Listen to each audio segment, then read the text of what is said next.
All right, guys, we are back. It is so great to see you this evening. And guys, the week is moving along.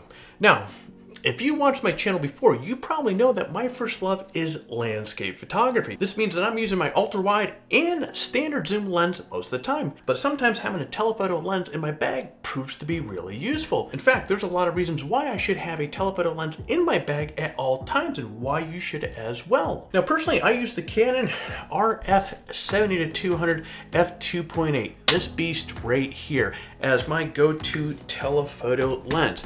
But hey, you might find that a Sigma 100-400 or a Tamron 150-600 or any other type telephoto lens suits your needs the most. At the end of the day, they all pretty much offer you the same benefits. If you hang around to the end of this video, you'll learn 6 excellent reasons why photographers need a telephoto lens, and you'll learn also how to enter the current giveaway that we have. And spoiler alert, we have some pretty awesome prizes given away. Now, pull up a seat, guys. Let's go.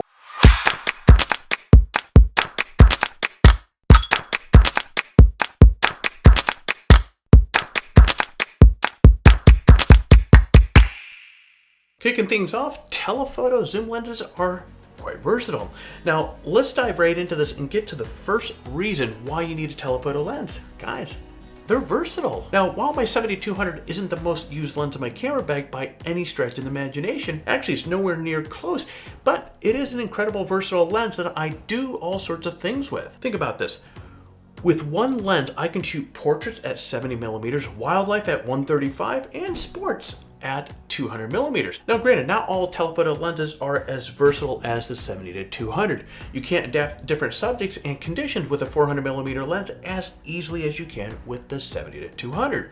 So if it's versatility you're after, a telephoto zoom lens will serve you well and help you get shots of people, landscapes, animals, sporting events. Guys, you name it. Next, telephoto lenses are great for portraits. Now, as I mentioned a second ago, my 70-200 can be used to take portraits, and I use it quite often. But this lens isn't just good for portraits, guys, it's great for portraits. Again, I don't shoot many portraits, but when I do, guys, the 70-200 lens is my go-to option, or one of them at least. You can use a 100-400 or another telephoto lens for portraits as well. Now, the zoom range of my lens allows me to get up close to the subjects that are far away. So, let's say my son or wife are in the park flying a kite and enjoying the afternoon sun. I can position myself at a good distance away, capture great shots, and do so without interfering with their interactions. And the magic with this results in much more authentic portraits rather than my wife and my son being distracted with me up in their face taking a million shots. And I'm able to hang back with my 70-200 lens and fire off shots and capture candid moments of them enjoying one another's company. And with the focal length of 70-200, I can still fill the frame with the subject even if I'm a good distance away. On top of that, there's no distortion to worry about like you get with a wide-angle lens. With a wide-angle lens, you might see that the subject's nose looks larger in the shot than it is in real life. That isn't a problem with a telephoto lens, so you get more kind of lifelike images. Next, telephoto lenses force you to step back. Now, if you're taking portraits with a telephoto lens, you obviously can't be right up in the subject's face like you can with a wide-angle lens. By forcing you to step back, the telephoto lens helps you create compression effect you often see in telephoto shots. Now, you often hear people say, well, telephoto lenses have great compression, but compression is not a lens feature. Instead, compression happens because of the distance between you and the subject. As you step further away from your subject, the distance from the lens to the subject increases, but the distance from the subject to the background remains unchanged. This creates the effect of compression in the image, which the background elements appear larger and closer to the subject. In other words, it's the distance from your lens to the subject that creates the compression, not the lens itself. Anyways, that's just a side note in case you're wondering about compression. What makes compression look so nice is having a big aperture. Now, this 70-200 right here has a 2.8 aperture, so it's nice and big, and when I shoot wide open, it's beautifully blurry and soft background. Oh yeah. Look, the bokeh this lens produces is nice, creamy, and makes the background melt away. With a tack sharp subject in the foreground, you get nice separation that really makes the subject the star of the shot. Boom! This is true whether you're photographing portraits, wildlife, sports, or something in between. Next, many telephoto lenses are easy to hand hold. My 7200 is a great lens to hold in the hand. Sure, it's not the smallest or lightest lens that I have, but it's not so big and heavy that I can't go out there without a tripod.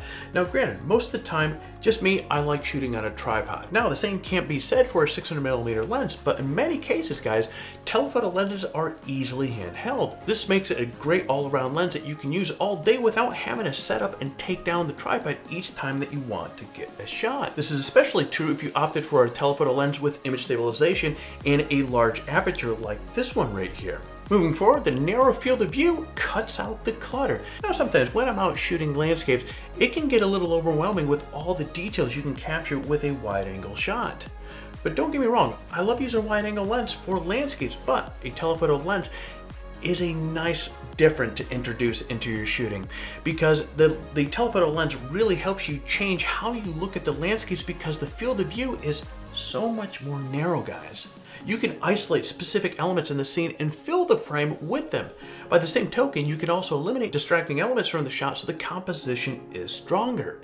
Besides, telephoto lenses help you identify smaller parts in the larger scene that are worth highlighting. This, in turn, helps you develop that creative eye of yours. Rather than looking at the landscapes as one big thing, you can begin to see the small features and elements that would make great subject in a telephoto shot. Okay, telephoto lenses are absolute workhorses. Many professional photographers use telephoto lenses, particularly the 70-200. As such, manufacturers build these lenses, man, like tanks. So, of course, most of you know that I just switched over from Nikon not too long ago. So this is actually my first 70-200 with Canon, and of course I've been using this lens for a handful of months and it's built like a tank. But when I was with Nikon, man, the 70-200s with Nikon were built like tanks as well. So in the case of my lens, it is weather sealed, so I can shoot all kinds of nasty weather and not having to worry about one bit about this lens getting wet. It can take some bumps, bruises along the way and keeps performing at its very best as well. And if you added all the other benefits of a telephoto lens I've discussed throughout this video, you can begin to see how beneficial they can be for your photography. Now I know a telephoto lens can be pretty pricey, but so can any other kind of lens. If a new lens is in your future, I think I've made a pretty good case for why you should consider a telephoto lens as being one of the next ones you should add into your bag. And besides, guys, there are a lot of used options out there. We can get quality used lenses as well. MPB, for example, KEH, Adorama, they have used departments where you can find quality lenses. Save yourself a few bucks off them too. Now, let's discuss details of the current giveaway. We've got 4 great prizes to give away: a GoPro Hero 8 Black, a GoPro 7 Black, a Rode VideoMic Pro Plus, and a $100 Adorama gift card. Each winner will also receive a Octapad. Guys, the contest runs till April 15th, 2020, so it's getting pretty close. To enter the contest, here's what you need to do. Step 1, like this video. Step 2, leave a comment below. In fact, guys, the more of our videos that you leave a comment on, the more chances that you have to win. Step 3, subscribe to the channel if you haven't already. Guys, that's it. For complete details on the giveaway, check out the description below. Well, there you go, guys. A few reasons, well, actually it's more than a few reasons, 6 reasons why a telephoto lens, if you don't currently have one, why you should consider one. If you found this video to be helpful, hit the like button down below. If you are currently not subscribed to the channel, hey, what are you waiting for? We would love to have you part of this community. Hit the subscribe button. While you're at it, smash the hell out of that bell to be notified each time we come out with a new video. Well, my friends, I'm going to get downloading this video. I'm going to get downstairs with my family, and you get out there and create your best shot.